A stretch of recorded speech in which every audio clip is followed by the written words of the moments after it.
We're joined by Odyssey NFL insider Mark Schlereth, host of the Stinkin' Truth podcast. Make sure to check out the Stinkin' Truth podcast on the Odyssey app or wherever you get your podcast. And a good afternoon, Mark. How the heck are you? I'm doing great. How are you guys doing? Oh, we're doing okay. Reports are that Brian Schottenheimer is currently interviewing with the Cowboys to be their next head coach. If that's the guy they end up hiring, would that be a good move for the Cowboys? I mean, I like Schotty. Yeah, I mean, they could get Mike McCarthy. He's available, I heard. Yeah, you know, I mean, ultimately, yeah, we've had this conversation. You know, I think that Pete Carroll's one guy for me that would at least bring gravitas into a locker room. At least he would have some credibility with your players. Schotty's a good coach. Schotty's been around the league for a long time. And, you know, he's been an offensive coordinator for a long time. So, you know, I like the name. I like the guy. You know, I mean, I worked with him at ESPN for a while. I've known him for a long time. I think he's a really good coach. Again, how much authority are you given when you run the Dallas Cowboys? Not much. And so I think it's a really tough position. I still think it's probably the best job available, simply because it's the freaking Cowboys, and I think they're talented. You know, they've got a talented roster with a talented quarterback and all those things. But, you know, of all the jobs left right now, certainly it's the best job available.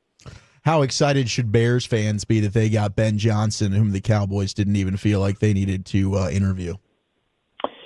Yeah, I mean, I think that Ben Johnson is the guy that everybody covets, you know, and having met with him and talked to him, I mean, I can understand why offensively, you know, we always make a big deal out of offense and as we should. And I think one of the things about Ben, he's really good at kind of seeing the game, you know, a 3, 4, 5 plays ahead, a quarter ahead, you know, really good. I always say there's a difference between calling plays and calling an offense, and I think he does a really good job with calling an offense. That said, I mean, he's been coaching in Detroit for the last 3 years with arguably one of, if not the best offensive lines in football. Great running back situation in Detroit. Best, you know, slot receiver in football. Really good tight end. And they weren't all there at the same time. But, you know, they're a really talented group, and they have had a really talented group for a while with a very talented quarterback. So, you know, you don't have that same dynamic in Chicago. So there's nothing. The thing that's interesting to me is there's nothing you can't call when you are the coordinator in Detroit. There's nothing you can't say, well, we can't hold up doing that, or, you know, our offensive line is going to break down on that, or we don't have a guy that can run that route.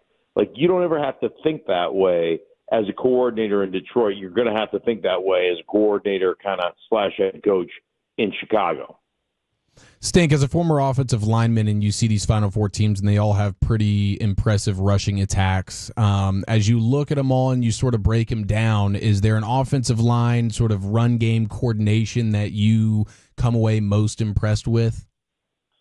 Well, I think right now Philadelphia, just from a pure size, power, kind of impose our will against you, they would be the group that would be most impressive in that.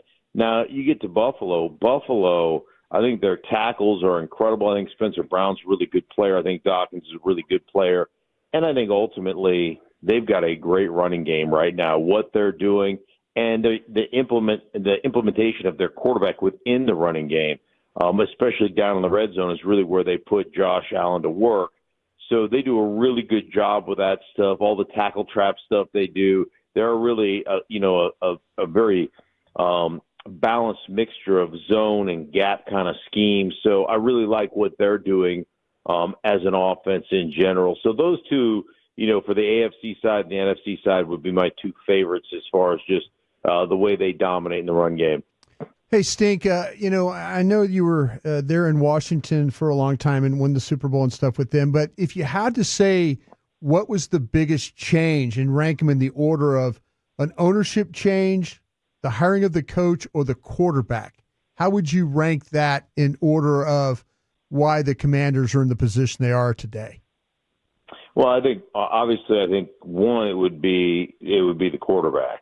And the ownership is very important, right? Kind of washing the stain off the organization is incredibly important. And Dan Quinn's incredibly important in setting a culture and demanding the proper culture.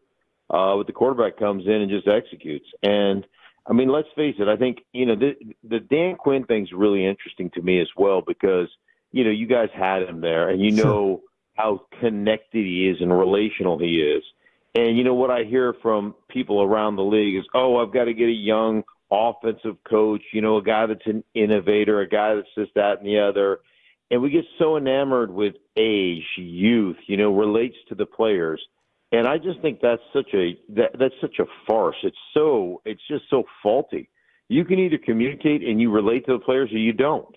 And Dan Quinn, there's nobody in this league that is more relational than Dan Quinn. He's demanding. There's a right way to do things. He's going to demand that they're done correctly. But that dude is a relational dude, man, and he's connected to his football team. And here's a defensive coach. Normally defensive coaches err on the side of protecting their defense. And he's like, screw my defense. My best player is my quarterback, and I'm going to lean into him. Hey, fourth down, well, we're going to go for every one of them because that we're going to have to outscore people, and the quarterback gives that to us. So I think that's an incredible job by Dan Quinn, but, ultimately the quarterback, what they're asking him to do, the level of competence that he's shown, the level of just professionalism that he's shown, and his ability to make plays in critical moments, dude, he's having the best rookie season of any quarterback, I think, in arguably in the history of this game. Yeah, it's incredible what he's doing. Has he already become one of those quarterbacks that can carry a team just like the best guys in the league throughout the years? Is he already there? Well, that's what he's done to this point. I mean, that's what he's done. Like most rookie quarterbacks, most young quarterbacks aren't given that opportunity, right? It's like you got to manage him, and you've got to run the ball, and you've got to, you got to really be good up front. You got to play stellar defense. And I saw this statistic today, and I don't know 100% what it is, but it was like, hey, with Ben Roethlisberger, all the rookie quarterbacks that have gotten to this point, Ben Roethlisberger, Mark Sanchez, all the way to Sean King with Tampa back in the day, every one of those guys had like a top 3 defense. And I think the Commanders are like 20th in defense. Like it's unbelievable what he's been able to accomplish. Stink, I'm picking against the Chiefs this weekend. I think this is the time the Bills circle the wagons and finally beat Kansas City in the postseason. What do you think of this matchup? Well, first off, I hope you're right.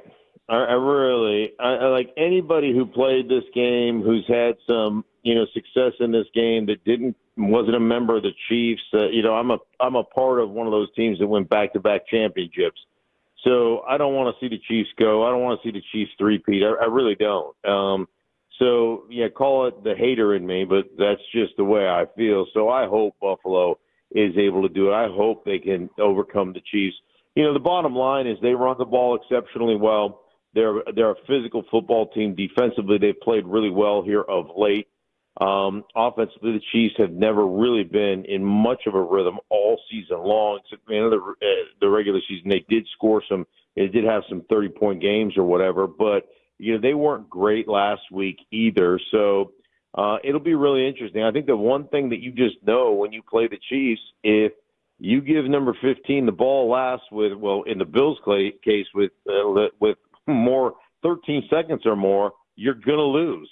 And so, it's not only playing well, not turning the ball over, running the football, possessing the ball, not letting the Chiefs offense possess the ball, but at the end, managing the game so you've got the ball last. It's a tough task, no question about it. And that's why it's really hard to beat the Chiefs. I have a ton of respect for the Chiefs. There's no question what they've done is absolutely amazing. That said, I hope they get obliterated. Can the Eagles win it all with Jalen Hurts in the passing attack, playing and producing with what it is right now? Yeah, they can. I mean, I think obviously they can. It really comes down to this: Jalen, don't turn the ball over. Convert a couple of third downs either with your arm or with your feet. Don't turn the ball over. We're going to lean into our run game. We're going to lean into our offensive line. Those are the things we're going to do. We're going to play stellar defense. And right now, when you look at both lines of scrimmage, I mean, Jalen Carter's been unblockable. Like that dude has just been terrorizing the line of scrimmage. And their offensive line is big. They're athletic. They're strong. They create a new line of scrimmage. And Saquon Barkley, hey, you may shut him down like last week. Like the 2 carries that he broke out a 60-some-odd yarder and a 70-some-odd yarder, right? Every other carry, he averaged, on the rest of those carries about 2.5, 3 yards per carry. But he had those 2 breakout runs. And that's the thing about Saquon. When he breaks the line of scrimmage, and you're so committed to stopping him from breaking the line of scrimmage, when he does, it's a house call because he'll outrun everybody too. So it's pretty amazing what he's been able to accomplish. Stink, who messed up more not running the ball, Baltimore or Detroit? Probably Detroit, because they were able to score 31 points and, or whatever. I think it was 31. And they got taken out of obviously defensively they got injured. Their best corner had been Amik Robinson the last, 5-6 weeks. He's been really good. And when he went out on that first or second drive with the arm injury, man, you should have done everything you could have done to keep Washington's offense off the field, right? Possess the ball, eat up the clock, time of possession, all those things, and you didn't. And eventually it ended up costing the game. And I'm not like, hey, Washington was great, don't get me wrong. But at some point you've got to protect your defense because that's the weak link in Detroit because of all the injuries they've had. You're the man, Stink. Enjoy conference championship weekend, and we'll catch up with you next week with the Super Bowl matchup, man. Take care. All right, sounds good, guys. Take care.